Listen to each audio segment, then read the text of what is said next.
Hello friends, आपका welcome करता हूं मैं। ये हमारा फर्स्ट टेस्ट सीरीज शुरू कर रहे हैं हम लोग स्पोर्ट्स के चैनल पे अपने। सो आई थिंक हमारे जो डी ट्रिपल एस बी का एग्ज़ाम है उसके लिए बहुत हेल्पफुल होगा, और ये इसमें पूरा 120 क्वेश्चन की सीरीज़ रहेगी हमारी लगातार कंटिन्यू एग्ज़ाम तक। सो हम स्टार्ट करते हैं पहले क्वेश्चन से। ये पहला क्वेश्चन है कि देवधर ट्रॉफी प्रतियोगिता किस खेल से संबंधित है। तो आई थिंक इसका आंसर आप सभी को पता ही होगा, इसका आंसर क्रिकेट है। और फिर अगला क्वेश्चन पे हम चलते हैं। तो अभ्यास के नियम का आविष्कार किसने किया था।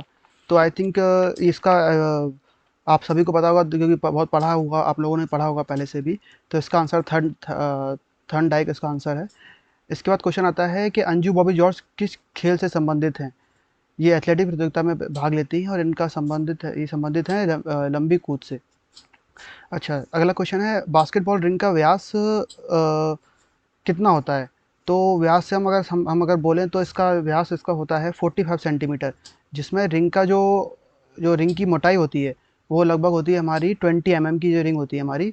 और इसकी हाइट रिंग से ज़मीन से रिंग तक की होती है 3.40 मीटर। अगला क्वेश्चन है मैराथन दौड़ की दूरी कितनी है। तो इसका आंसर हमारा है 42.195 किलोमीटर। बहुत से क्वेश्चन में कन्फ्यूज़ करने के लिए आपको क्वेश्चन देंगे कि वन बहुत क्लोज में दे रखे हैं ऑप्शन। तो इसका आंसर हमारा होगा 42.195 किलोमीटर। अच्छा, नेक्स्ट क्वेश्चन है खो खो में द्रोणाचार्य पुरस्कार किसे प्राप्त हुआ है। तो इसमें चार ऑप्शन आपको दिए गए हैं। तो इसमें सबसे पहले हमको मिला था फड़के गोपाल पुरुषोत्तम जी को। अगला क्वेश्चन है हॉकी मैच की खेल की अवधि कितनी होती है। तो आई थिंक सब सभी ने फिल्म देखी होगी, शाहरुख खान की जो मूवी आई थी तो चक दे इंडिया, उसमें इसका आंसर बिल्कुल वो डायलॉग बोलता भी है कि 70 मिनट। तो इसका आंसर 70 मिनट है, जिसमें 35 मिनट्स के दो हाफ में इसको हम लोग मैच को कंप्लीट करते हैं। अच्छा, अगला क्वेश्चन है प्राणवायु कौन सी है। प्राणवायु हम जिसको बोलते हैं कि हमारा जिसको जो हमारा लाइफ सस्टेनिंग एयर है वो कौन सी है। तो इसका आंसर सीधा सीधा आंसर इसका ऑक्सीजन इसका आंसर हो जाएगा। अगला क्वेश्चन है पिट्यूटरी ग्लैंड स्थित होती है। पिट्यूटरी ग्रंथि इसको हम मास्टर ग्लैंड भी बोलते हैं, जो कि हमारे मस्तिष्क में होती है ना। अगला क्वेश्चन है फेफड़े किसका हिस्सा है। तो फेफड़ों का अगर हम देखा जाए तो फेफड़े ना ही तो पाचन तंत्र का हिस्सा है ना, ना ही तंत्रिका तंत्र का हिस्सा। ये हिस्सा है श्वसन तंत्र का, क्योंकि ये फेफड़े हमारे जो श्वास जो भी हम लेते हैं, जो भी हम ब्रीदिंग एक्सरसाइज करते हैं, उसमें सबसे ज़्यादा इसका इसी का प्रभाव होता है ना। अगला क्वेश्चन है कि स्टार्च का सबसे अच्छा स्रोत कौन सा है। स्टार्च का सबसे अच्छा स्रोत होता है गेहूँ। गेहूँ में सबसे अधिक मात्रा में स्टार्च होता है। अगला क्वेश्चन है पेशाब से प्रतिदिन पानी खर्च होता है। लगभग कितना पानी हमारे जो पेशाब है, दिन भर हम कितना पेशाब हमारे शरीर से निष्कासित होता है। उसका आंसर है लगभग 1500 मिलीलीटर। अगला क्वेश्चन है धमनियाँ रक्त ले जाती हैं। अच्छा, धमनियाँ वेन्स और आर्टरीज है ना। तो धमनियाँ रक्त ले जाती हैं, कहाँ से ले जाती हैं रक्त, हृदय से रक्त ले जाती हैं, है ना, जिसको हम इंग्लिश में आर्टरीज ही बोलते हैं। अगला क्वेश्चन है प्रौढ़ हृदय का वजन होता है। प्रौढ़ जो भी होता है उसका वजन लगभग हमारा 260 से लेके 300 ग्राम तक होता है। अच्छा फ्रेंड, मैं आप सबको बताना चाहूँगा कि जो भी अभी एग्ज़ाम आने वाला है, इसमें ये जो क्वेश्चन हम जो आपको डिस्कस कर रहे हैं, ये बहुत ही सिलेक्टेड क्वेश्चन है और इसके आने के चांसेस बहुत ज़्यादा हैं। तो आई थिंक आप सभी इसको ध्यान से पढ़ रहे होंगे और आप सभी के लिए हेल्पफुल बहुत ज़्यादा होगा ये। अच्छा, अगला क्वेश्चन पे हम बढ़ते हैं। तो लिखा है लाल रक्त कणिकाओं का जीवन काल कितना है। मतलब कि आरबीसी का जो हमारा लाइफ होती है वो कितनी होती है। तो वो अप्रोक्स 120 डेज़ की होती है आरबीसी की, है ना। अगला, और अगर हम बात करें कि डब्ल्यूबीसी की, तो डब्ल्यूबीसी की 1 से लेके 3 दिन तक का इसका हमारा जीवन काल होता है डब्ल्यूबीसी का। अगला क्वेश्चन है भारतीय खेल प्राधिकरण का गठन किस वर्ष हुआ था। तो ये दोस्तों ये बहुत ही महत्वपूर्ण क्वेश्चन है कि जो हमारा साई है उसका गठन कब हुआ था। तो इसका आंसर होगा 1984 में ऐसा गठन हुआ था, जिसका मुख्यालय दिल्ली में है। अगला क्वेश्चन बढ़ते हैं। जो 17 क्वेश्चन है हमारा कि राष्ट्रीय खेल दिवस कब मनाया जाता है। तो आई थिंक दोस्तों आप सभी को पता होगा कि ये 29 अगस्त को मनाया जाता है, जो कि मेजर ध्यानचंद की स्मृति में होता है, जिसके लिए काफ़ी हम लोग उस दिन हम लोग हमारे जो खिलाड़ी हैं उन सभी को हम लोग पुरस्कार भी वितरित किए जाते हैं राष्ट्रपति के द्वारा। अगला क्वेश्चन है भारतीय उड़न सिख का क्या नाम है। तो ये आप सभी को मालूम होगा कि अभी जिनका निधन भी हो गया है कोरोना के चलते, इसका आंसर है मिल्खा सिंह। मिल्खा सिंह को भारतीय उड़न सिख के नाम से जाना जाता है, जिनको वहाँ के पाकिस्तान के जो राष्ट्रपति थे, तत्कालीन जो स्वयं राष्ट्रपति थे, उन्होंने इनका उड़न सिख के नाम से इनको उपाधि दी थी। अच्छा, अगला क्वेश्चन है कि 200 मीटर की दौड़ में धावक को क्या दिया जाता है? इससे संबंध है कि उनको पूर्ण स्टैगर दिया जाता है, कि जो उनका स्टांस होता है तो उसमें आधा स्टैगर उनको दिया जाता है, जिससे कि वो अपनी दौड़ की शुरुआत कर सकें। अगला क्वेश्चन है 2010 के राष्ट्रमंडल खेल कहाँ आयोजित होंगे? माफ़ कीजिएगा, ये होंगे नहीं होगा, ये इसका मतलब है कि कहाँ हुए थे। तो इसका आंसर है नई दिल्ली में हुए थे राष्ट्रमंडल खेल। अगला क्वेश्चन है महिला भाले का वजन कितना होता है? जैवलिन थ्रो, जो जो जैवलिन होता है, जो महिला भाले फेंकती हैं, उसका वजन कितना होता है लगभग? तो उसका वजन लगभग 600 ग्राम होता है। अगला क्वेश्चन है शिविर के लिए भारत में सबसे अच्छा मौसम कौन सा है? शिविर से मतलब है कि ट्रेनिंग सेशन के लिए सबसे अच्छा मौसम किसे माना जाता है? तो हम वसंत ऋतु को मानते हैं। अगला क्वेश्चन है जल प्रदूषण का मुख्य स्रोत कौन है? तो आप सभी को लग रहा होगा कि इसका क्या संबंध है, अगर हम डीएसएसबी की बात करें तो, लेकिन ये बहुत ही ज़रूरी है, क्योंकि जल प्रदूषण से भी खिलाड़ी जो भी पानी को पी रहा है उसके परफॉर्मेंस पे इससे काफ़ी प्रभाव पड़ता है। इसलिए ये क्वेश्चन है इसका, जल प्रदूषण का प्रदूषण का प्रमुख स्रोत कौन सा है? तो इसका आंसर है सीवर का पानी, है ना। अच्छा, ठीक है, अगला क्वेश्चन आप चलते हैं। तो लिखा है कि वॉलीबॉल टीम में कितने खिलाड़ी होते हैं? एक वॉलीबॉल टीम में लगभग नहीं बोल देंगे इसको, एक्यूरेट ही बोलूँगा मैं, कि 12 खिलाड़ी होते हैं वॉलीबॉल टीम में। अगला क्वेश्चन है खो खो टीम में कितने खिलाड़ी होते हैं? देखिए दोस्तों, आपको ये अच्छे से पता होना चाहिए किस खेल में, क्योंकि ये जो पेपर है हमारा फिजिकल एजुकेशन के रिगार्डिंग है, तो हमको पता ही होना चाहिए कि किस खेल में कितने खिलाड़ी होते हैं। तो खो खो टीम में कितने खिलाड़ी होते हैं? 12 खिलाड़ी होते हैं खो खो टीम के अंदर। अच्छा, पेनल्टी स्ट्रोक किस खेल से संबंधित है? अच्छा, ये जो टर्मिनोलॉजीज़ तो आपको पता ही होनी चाहिए लगभग हर खेल की, कि पेनल्टी स्ट्रोक किस खेल से संबंधित है? तो ये संबंधित है हॉकी से, है ना। अगला क्वेश्चन है भारत में शारीरिक शिक्षा का विकास कब से प्रारंभ हुआ? तो ये बहुत ही इंपॉर्टेंट क्वेश्चन है, क्योंकि ये हमारा थोड़ा सा एक हिस्ट्री से रिलेटेड भी क्वेश्चन भी है। तो इसका आंसर है महाकाव्य काल से ही शुरुआत हुई है शारीरिक शिक्षा की, है ना। तो दोस्तों, ये आपको पता ही होना चाहिए कि कब से शुरुआत हुई है इसकी। तो इसका आंसर है कि महाकाव्य के समय से ही इसकी शुरुआत हुई है।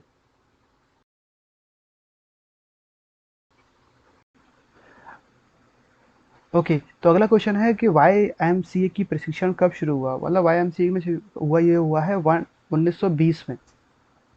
अगला क्वेश्चन है कि Christian college of physical education का आरंभ कहाँ से हुआ है? तो ये शुरुआत इसकी हुई है 1932 से 1932 में, है ना। और इसके बाद में ये एक्चुअल में कहाँ है? तो ये लखनऊ में है ना। अगर माफ़ कीजिएगा, अगर आपको लगता है कि मैंने किसी का आंसर गलत दिया है, तो आप मुझे कमेंट में आप इनबॉक्स कर सकते हैं। अगला क्वेश्चन है प्रशिक्षण के समय हृदय गति प्रति मिनट लगभग कितनी रहनी चाहिए? तो ये बहुत ही महत्वपूर्ण क्वेश्चन है स्पोर्ट्स ट्रेनिंग के हिसाब से, कि आपका जो हार्ट बीट है ना, नॉर्मल हमारी हार्ट बीट 72 बीट पर मिनट्स होती है, लेकिन प्रशिक्षण के समय होनी चाहिए लगभग 150। अगला क्वेश्चन है फुटबॉल के खेल की अवधि कितनी होती है? फुटबॉल जो मैच होता है, टोटल मैच होता है, उसकी अवधि लगभग होती है 90 मिनट की। 90 मिनट की अवधि होती है एक किसी फुटबॉल मैच की।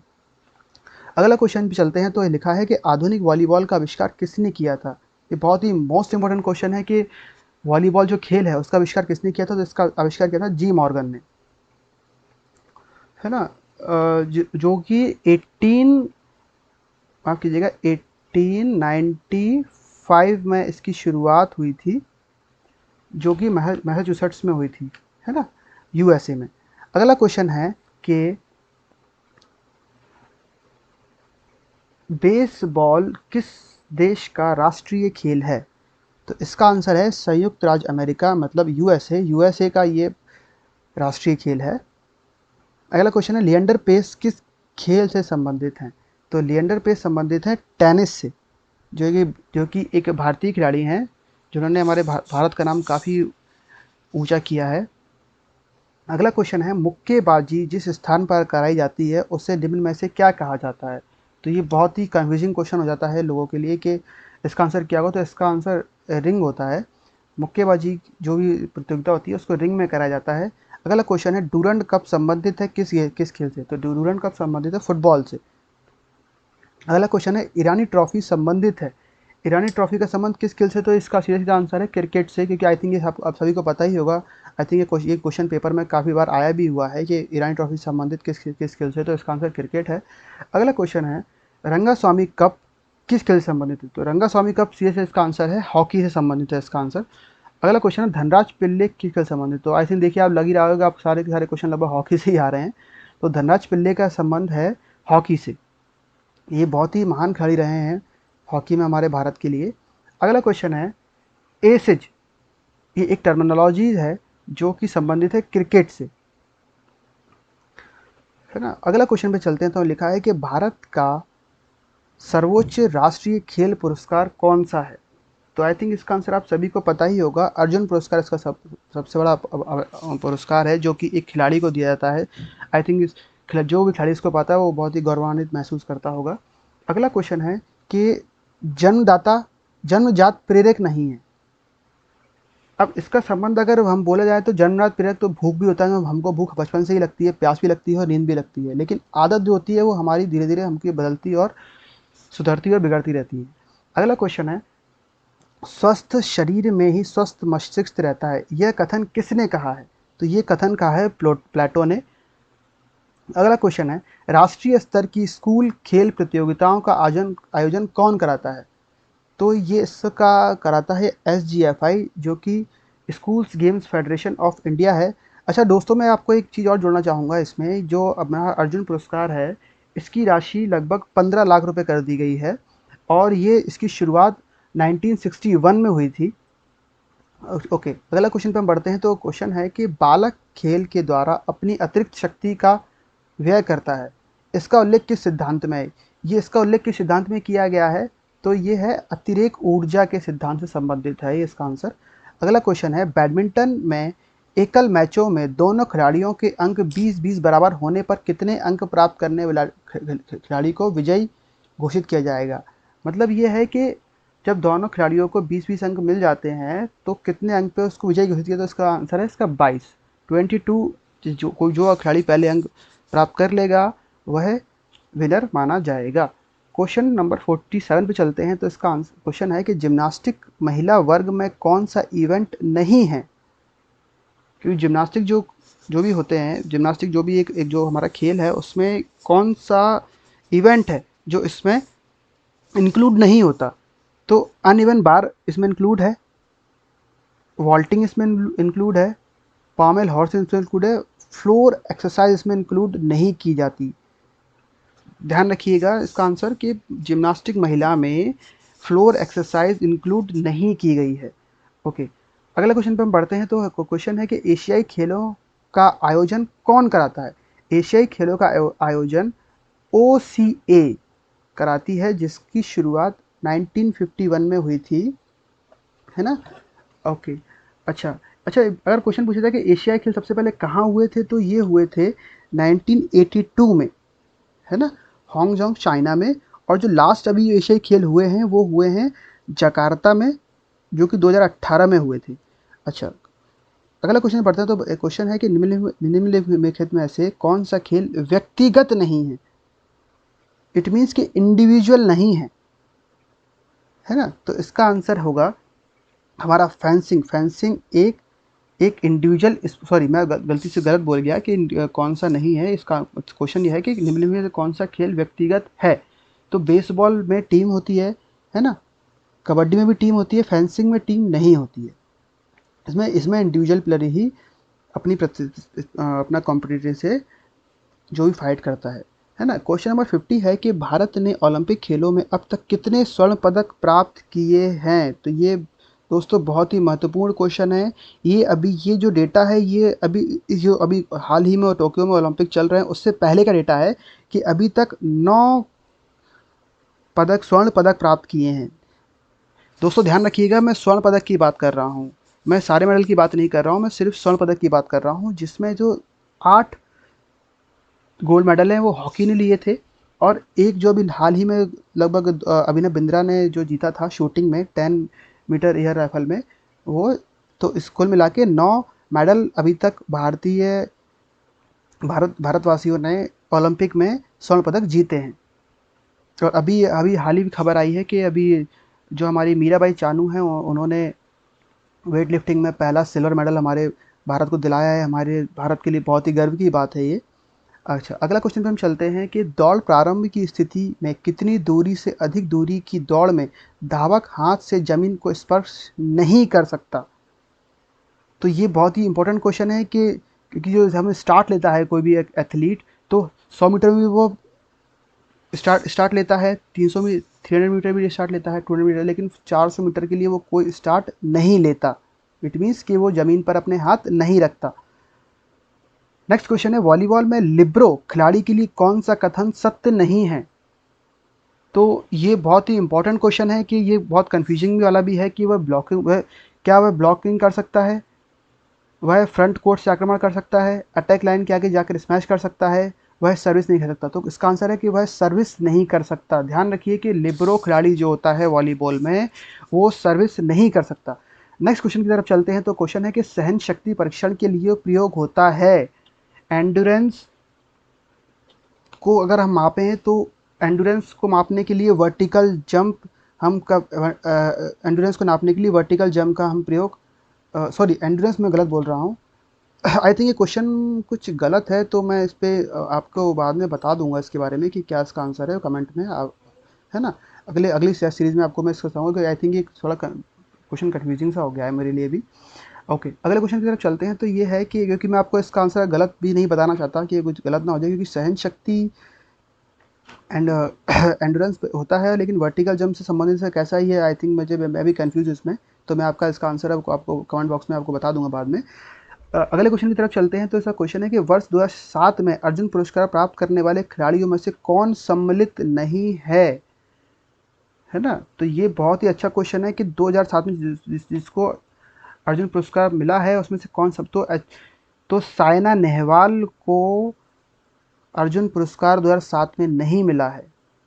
अगला क्वेश्चन है, एक एथलीट किसी इवेंट में भाग लेना सुनिश्चित करने के बाद अंतिम समय में उस इवेंट में भाग ना लेकर अन्य इवेंट में भाग लेता है, तो उसके लिए क्या निर्णय होगा।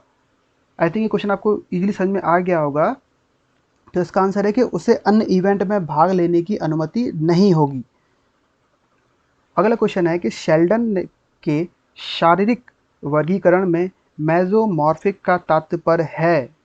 तो मेसोमॉर्फिक का तात्पर्य होता है एथलेटिक बॉडी, जिसकी एथलेटिक बॉडी होती है, क्योंकि शेल्डन ने एक जो थ्योरी है समोटोटाइप्स, तो उसमें 3 वर्गों में विभाजित किया गया है, एक्टोमॉर्फ, मेसोमॉर्फ और एंडोमॉर्फ। तो जिसमें से एंडोमॉर्फ होता है वो काफ़ी जो थोड़ा मोटा सा आदमी होगा, अगर उसको बोले तो वो एंडोमॉर्फ में आता है। एक्टोमॉर्फ में बिल्कुल पतला दुबला, और मेसोमॉर्फ में एथलेटिक बॉडी वाला आता है ना। अगला क्वेश्चन की तरफ चलते हैं। तो ये लिखा है कि माइक्रोसाइकिल प्रशिक्षण की अवधि होती है। तो दोस्तों आई थिंक आपको ये बिल्कुल पता ही होना चाहिए कि माइक्रोसाइकिल की प्रशिक्षण की अवधि कितनी होती है। तो 7 दिन की होती है। अगला क्वेश्चन है, स्फिग्नोमैनोमीटर किसका मापन करता है। तो स्फिग्नोमैग्नोमीटर रक्तचाप का मापन करता है।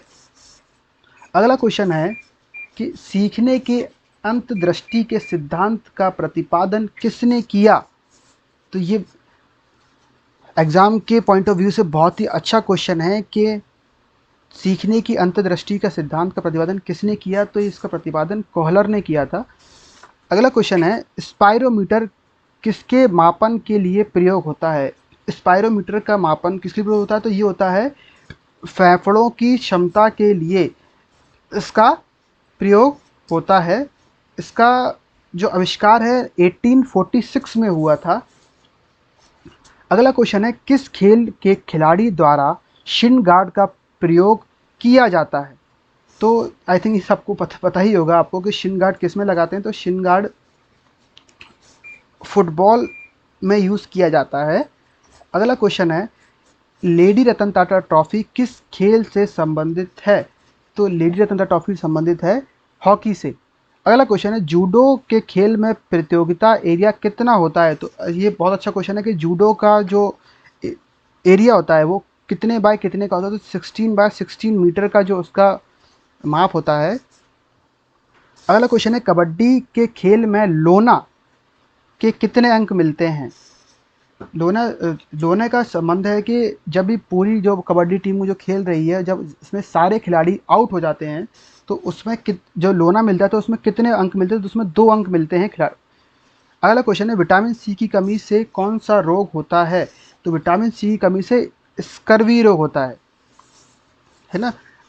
अगला क्वेश्चन है, ध्यानचंद जी किस खेल से संबंधित हैं? तो आई थिंक आपको पता ही होगा कि ये हॉकी संबंधित है, जिनके सम्मान में 29 अगस्त भी 29 अगस्त को जो हमारा खेल दिवस है वही मनाया जाता है। अच्छा, अगला क्वेश्चन है, हैंडबॉल खेल क्षेत्र जो हैंडबॉल का जो क्षेत्र खेल ग्राउंड का मेजरमेंट होता है वो कितना होता है? तो 40 बाय 20 मीटर का उसका मेजरमेंट होता है हॉकी हैंडबॉल जो ग्राउंड होता है। अगला क्वेश्चन है, अटैक लाइन किस खेल से संबंधित है? तो आई थिंक ये मैं आप लोगों के लिए होमवर्क में दे रहा हूँ कि आप मुझे बताओ कमेंट में, क्योंकि आई थिंक ये बहुत ही अच्छा क्वेश्चन है और आप सभी को मालूम होना चाहिए, तो आप इसका आंसर मुझे कमेंट बॉक्स में ज़रूर दीजिएगा। अगला क्वेश्चन है, अजलन शाह कब प्रतियोगिता संबंधित है? तो अजलन शाह कब प्रतियोगिता संबंधित है? हॉकी से। अच्छा, अगला क्वेश्चन है, फेडरेशन कब प्रतियोगिता किससे संबंधित है? तो फेडरेशन कब संबंधित है? हमारा फुटबॉल से। ठीक है जी। अगला क्वेश्चन है, पुरुष के लिए भाले का वजन क्या होता है? तो ये अभी हमने पढ़ा था कि महिलाओं के लिए जो एक औसत वजन बताया गया है हमारे जेवलिन थ्रो का, तो वो है लगभग 600 ग्राम, और पुरुषों के लिए है ये 800 ग्राम, है ना। अगला क्वेश्चन है कि महिलाओं के लिए हैंडबॉल का अधिकतम वजन क्या है? जो महिलाओं की जब महिलाओं जो हैंडबॉल खेलती हैं उनकी बॉल का जो वेट होता है वो लगभग 400 ग्राम होता है। अगला क्वेश्चन है, पाचन तंत्र से संबंधित कौन सा अंग है? कौन सा अंग है जो पाचन तंत्र से संबंधित हो? क्या हृदय नहीं, मस्तिष्क भी नहीं है, फेफड़े भी नहीं है, आंत। आंत हमारी इंटेस्टाइन जो होती है वह हमारे पाचन से संबंधित होती है। अगला क्वेश्चन है, शरीर के किस अंग से पायरिया संबंधित है? तो ये दांत से संबंधित है, दांतों में होने वाला रोग पायरिया है। अगला क्वेश्चन है, लंबी दूरी के धावक के लिए कितनी कैलोरी आवश्यक है? तो ये बहुत अच्छा क्वेश्चन है कि जो लंबी दूरी के धावक होते हैं उनको लगभग कितनी कैलोरी चाहिए पड़ती है? तो ये लगभग 5000 से 5500 कैलोरी, मतलब 5000 टू 55 100 कैलोरीज को लगभग लगती है जो भी लंबी दूरी के धावक होते हैं। और मैं आपको बताना चाहूँगा, जिस खिलाड़ी में स्लो ट्विच फाइबर ज़्यादा होते हैं उनकी जो एंड्योरेंस कैपेसिटी है वो बहुत ज़्यादा होती है, और जिस खिलाड़ी में फास्ट स्विच होते हैं वो लगभग स्प्रिंटर काफ़ी अच्छे होते हैं। इसलिए कहा गया है कि sprinters are born not made. अगला क्वेश्चन है, वेंट्रिकल का हिस्सा है? तो आई थिंक आप सबको सभी को पता ही होगा वेंट्रिकल कहाँ का हिस्सा है। तो वेंट्रिकल हिस्सा है हृदय का, है ना। अगला क्वेश्चन है, सूर्य प्रकाश स्रोत है?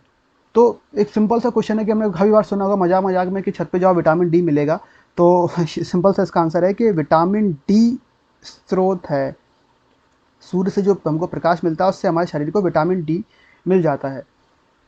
अगला क्वेश्चन है, शिविर का अनुशासन होता है? शिविर से मतलब है कि ट्रेनिंग सेशन, है ना। तो उसमें अगर जब तक हमारा कठोर शासन नहीं होगा खिलाड़ी का परफॉर्मेंस अच्छा नहीं हो सकता। अगर सामान्य रखते हैं तो जो उसका परफॉर्मेंस में एनहेंसमेंट कभी भी नहीं हो सकता। इसीलिए जो हमारा जो ट्रेनिंग सेशन जो होते हैं हमारे, या जो हमारा जो ट्रेनिंग एरिया होता है वहाँ का जो अनुशासन होता है बहुत ही स्ट्रॉन्ग कठोर होना चाहिए, बहुत ही डेडिकेटेड होना चाहिए, जिससे कि खिलाड़ी अपना परफॉर्मेंस को इम्प्रूव कर सके। अच्छा, जांग की हड्डी का नाम है? तो ये बहुत अच्छा क्वेश्चन है कि जांग की हड्डी को हम क्या बोलते हैं? फीमर बोलते हैं, जो कि शरीर की सबसे मजबूत हड्डी भी कहती है और सबसे लंबी हड्डी भी वही है। अगला क्वेश्चन है, वसा का सबसे अच्छा स्रोत है? फैट का सबसे अच्छा स्रोत है मक्खन। अगला क्वेश्चन है, रक्त को रक्त के ओ समूह को कहते हैं? अच्छा, बहुत अच्छा क्वेश्चन है, बहुत कंफ्यूजिंग भी हो जाता है कि सबसे जो हमारा क्या बोलते हैं कि हमारा जो यूनिवर्सल डोनर है। डोनर कौन सा है? तो यूनिवर्सल डोनर है हमारा ओ, जो रक्त समूह है वो। और अगर हम बोलें कि सर्वग्रही कौन सा है, तो सर्वग्रही हम बोलते हैं ए बी को। ए बी हमारा जो होता है वो यूनिवर्सल रिसीवर होता है। अगला क्वेश्चन है, विजय सिंह चौहान किस खेल से संबंधित हैं? तो विजय सिंह चौहान संबंधित हैं एथलेटिक्स से। अगला क्वेश्चन है, पाकिस्तान का राष्ट्रीय खेल क्या है? तो पाकिस्तान का राष्ट्रीय खेल है हॉकी। अगला क्वेश्चन है, दौड़ने की सही दिशा होगी। अब दौड़ने की सही दिशा होगी, ये आई थिंक आपको समझ में आई थिंक आ रहा होगा कि इसको बाई तरफ ही दौड़ने की सही दिशा होती है। अगला क्वेश्चन है, 400 मीटर महिला बाधा दौड़ में बाधाओं की ऊंचाई क्या होती है? इट मीन्स जो हडल रेस होती है 400 मीटर की, अगर हडल रेस लगी है तो उसमें जो हडल की जो हाइट है वो कितनी होती है? तो वो होती है 0.76 मीटर। और अगर हम बात करें मेंस की, तो मेंस की होती है 0.91 मीटर। मैं बात कर रहा हूँ 400 मीटर रेस की। ये 100 मीटर के लिए अलग है, और मतलब 100 मीटर तो नहीं होता है, 110 मीटर की हडल रेस होती है ना, तो उसकी भी अलग है। क्रिकेट टीम में कितने खिलाड़ी होते हैं? आई थिंक ये आप सभी को पता होगा, क्योंकि हमारे क्रिकेट हमारे देश का बहुत ही जाना माना प्रचलित खेल है। तो 11 खिलाड़ियों से क्रिकेट टीम मिलकर बनती है। अगला क्वेश्चन है, ग्रीन पार्क स्टेडियम कहाँ स्थित है? तो ग्रीन पार्क बहुत ही खूबसूरत स्टेडियम है जो कि हमारे कानपुर शहर उत्तर प्रदेश में पड़ता है। अगला क्वेश्चन है, आधुनिक ओलंपिक खेल आरंभ हुए थे। तो आधुनिक ओलंपिक खेल 1896 में एथेंस ग्रीस से इसका आरंभ हुआ था। अगला क्वेश्चन है, अभिनव बिंद्रा किस खेल से संबंधित हैं? तो ये क्वेश्चन बहुत ही इंपॉर्टेंट है कि ये आपको मालूम होना ही चाहिए। ये हमारे देश को इन्होंने बहुत गौरव और सम्मान दिलाया है। इन्होंने 10 metre air rifle pistol shooting में हमारे देश को गोल्ड मेडल दिलाया था, जो हॉकी के बाद पहला गोल्ड मेडल था। अगला क्वेश्चन है, अच्छा इसका आंसर मैं टिक करना भूल गया, तो ये निशानेबाजी इसका आंसर है। अगला क्वेश्चन है, बास्केटबॉल खेल कैसे आरंभ किया गया?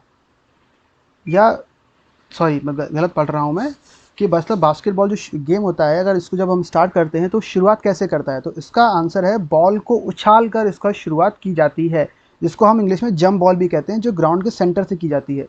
अगला क्वेश्चन है, इंदिरा गांधी इंडोर स्टेडियम कहाँ स्थित है? तो इंदिरा गांधी इंडोर स्टेडियम नई दिल्ली में स्थित है, जो देश का काफ़ी बड़ा स्टेडियम है। और अगला क्वेश्चन है, टेबल टेनिस किस देश का राष्ट्रीय खेल है? तो ये चीन का राष्ट्रीय खेल है टेबल टेनिस। अगला क्वेश्चन, स्ट्राइकर शब्द किस खेल से संबंधित है? तो स्ट्राइकर खेल फुटबॉल में होता है। अगला क्वेश्चन, शिक्षा में खेल विधि प्ले वे इन एजुकेशन का जन्मदाता किसे माना था?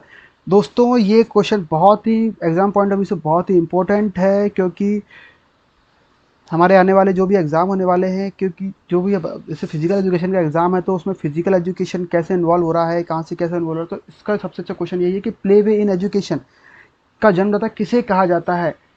तो ये कॉल्डवेल कुक को माना जाता है, जिनका पूरा नाम हेनरी कोल्डवेल कुक है। अगला क्वेश्चन है, वर्ष 2001 में संपन्न महिला क्रिकेट का विश्व कप किसने जीता? तो ये इसका आंसर है, न्यूजीलैंड ने जीता था।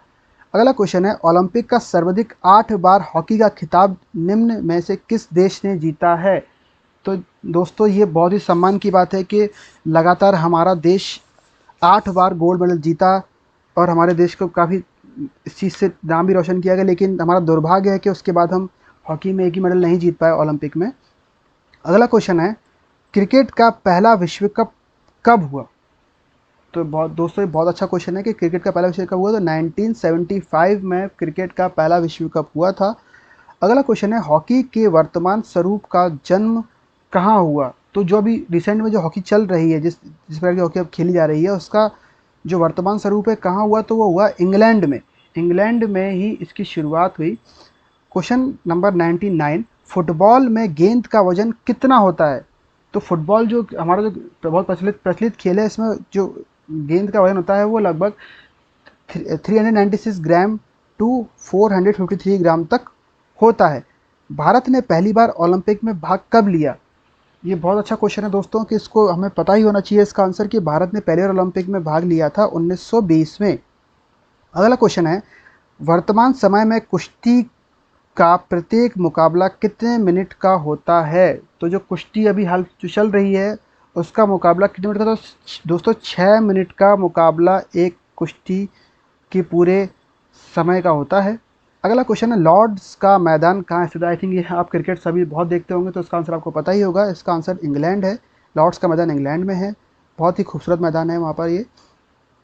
अगला क्वेश्चन है, महान फुटबॉल खिलाड़ी डिएगो मैराडोना किस देश से संबंधित हैं? तो आई थिंक आपको पता ही होगा कि फुटबॉल मैराडोना का नाम काफ़ी ज़्यादा है पूरे विश्व में। लगभग हर जो फुटबॉल से संबंधित खिलाड़ी हैं वो सभी जानते हैं कि अर्जेंटीना जो देश है उससे संबंधित है। अगला क्वेश्चन है, द्रोणाचार्य अवार्ड कब प्रारंभ हुआ? तो क्वेश्चन इसका जो आंसर है वो उसका आंसर है 1985 में द्रोणाचार्य पुरस्कार आरंभ हुए थे। अच्छा, सीखना प्रभावित होता है। सीखना जो हमारा लर्निंग कैपेसिटी है, जो लर्निंग हमारा लर्निंग वो है, वो प्रभावित किससे है? तो वो हमारा होता है मोटिवेशन, इट मीन्स प्रेरणा से। अगला क्वेश्चन है, बीच वॉलीबॉल की एक टीम में खिलाड़ियों की संख्या होती है? तो ये संख्या होती है 2। बीच वॉलीबॉल में सिर्फ 2 खिलाड़ी ही खेलते हैं। फुटबॉल मैच में थ्रो इन के समय अन्य खिलाड़ी कितनी दूरी पर खड़े होंगे? जब मैच के दौरान द थ्रो इन होता है फुटबॉल मैच में, तो जो खिलाड़ी होते हैं वो लगभग 10 गज की दूरी पर खड़े होते हैं। अगला क्वेश्चन है, 5 टीमों के लोग अगर 5 टीमों की लीग फिक्सचर में कुल कितने मैच होंगे? तो दोस्तों इसका आंसर मैं आप सभी से बोलना चाहूँगा कि इसका आंसर आप कमेंट बॉक्स में मुझे दीजिए। इसका फार्मूला आप सभी को पता ही होगा। इसका आंसर अगर आप मुझे दें तो मुझे बहुत खुशी होगी। इसका आंसर आप मुझे कमेंट बॉक्स में ज़रूर बताइएगा। अगला क्वेश्चन है, निम्नलिखित में से किस में विटामिन सी है? तो क्या आलू में है विटामिन सी? नहीं, सबसे ज़्यादा विटामिन सी इन सभी मिला के हरी मिर्च में होता है। अच्छा, अगला क्वेश्चन है, जॉन्डिस रोग में निम्न में से कौन सा सर्वाधिक लाभकारी है? तो जॉन्डिस जो रोग होता है उसमें सबसे लाभकारी क्या होता है? पीलिया, जिसको हम हिंदी में पीलिया बोलते हैं। उसमें गन्ना बहुत लाभकारी होता है। गन्ने का जूस पीने को डॉक्टर भी कहते हैं और कहा भी जाता है कि गन्ने का जूस पीने से जो आपका जॉन्डिस है वो कम हो जाएगा। अगला क्वेश्चन है, किसी खेल में सीखा गया कौशल अन्य खेल को सीखने में सहायक होता है तो उसे कहते हैं? तो उसे कहते हैं दोस्तों सहायक स्थानांतरण। मतलब कि अगर कोई खिलाड़ी किसी खेल में अच्छा है तो दूसरा खेल खेलने में भी आसानी होगी। अगला क्वेश्चन है, एक दिवसीय अंतर्राष्ट्रीय क्रिकेट मैच में पावर प्ले कौन सी साइड लेता है? तो इसका आंसर है बैटिंग और बॉलिंग साइड दोनों ही पावर प्ले ले सकते हैं। अगला क्वेश्चन है, अंतर्राष्ट्रीय ओलंपिक समिति के अध्यक्ष का चुनाव कितने वर्ष के लिए होता है? तो दोस्तों ये बहुत ही अच्छा क्वेश्चन है कि जो इंटरनेशनल ओलंपिक कमेटी है उसका अध्यक्ष है उसका चुनाव 8 वर्षों के लिए होता है। और दोस्तों बहुत ही सम्मान की बात है कि हमारे देश की जो नीता अंबानी है उनको भी आईओसी का परमानेंट मेंबर चुन लिया गया है। अगला क्वेश्चन है, क्रिकेट खेल में स्टंप्स की चौड़ाई कितनी होनी चाहिए? तो दोस्तों इसकी चौड़ाई 9 इंच होनी चाहिए। अच्छा, और अगर हम बोलें कि इसकी हाइट, तो इसकी हाइट लगभग 28 इंच की होती है एक क्रिकेट स्टंप की। और उसकी जो पिच होती है वो पिच होती है 22 यार्ड की। तो आपको फिर से बोलूँ, बता दूँ मैं आपको कि 22 इंच इसकी हाइट होती है स्टंप्स की और 22 यार्ड एक क्रिकेट पिच की लेंथ होती है। अच्छा, बास्केटबॉल खेल का समय होता है। तो बास्केटबॉल का खेल का समय होता है कितने मिनट का बोला जाएगा? तो हम इसको बोलेंगे 10-10 मिनट के 4 क्वार्टर होते हैं। इट मीन्स 40 मिनट का पूरा मैच होता है जिसमें 10-10 मिनट के 4 क्वार्टर होते हैं। अगला क्वेश्चन है, प्राणायाम में रेचक का अर्थ है? प्राणायाम में रेचक का अर्थ होता है श्वास को छोड़ना। अच्छा, इसमें 3 चीज़ें होती हैं, रेचक, कुंभक और पूरक।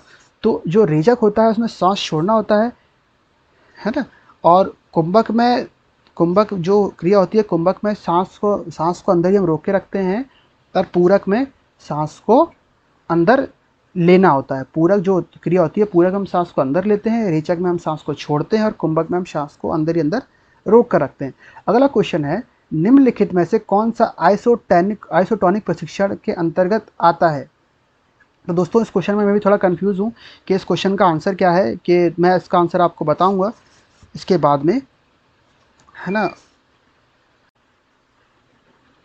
और ठीक है दोस्तों, अगला क्वेश्चन हम चलते हैं। तो क्वेश्चन है कि प्रशिक्षण कार्यक्रम में एथलीट की खुराक में कार्बोहाइड्रेट की मात्रा होनी चाहिए। तो ये होनी चाहिए 60 to 65% मात्रा होनी चाहिए खिलाड़ी में, है ना।